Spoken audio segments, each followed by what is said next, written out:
Больше пара, наверное, сегодня будет. Будем надеяться.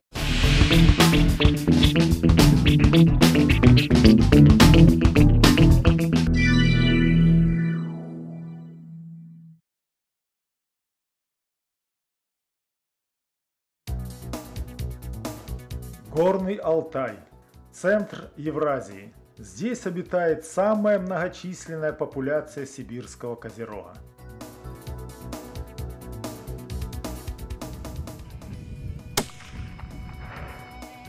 На Алтае вы сможете в полной мере реализовать возможности дальнобойного высокоточного оружия.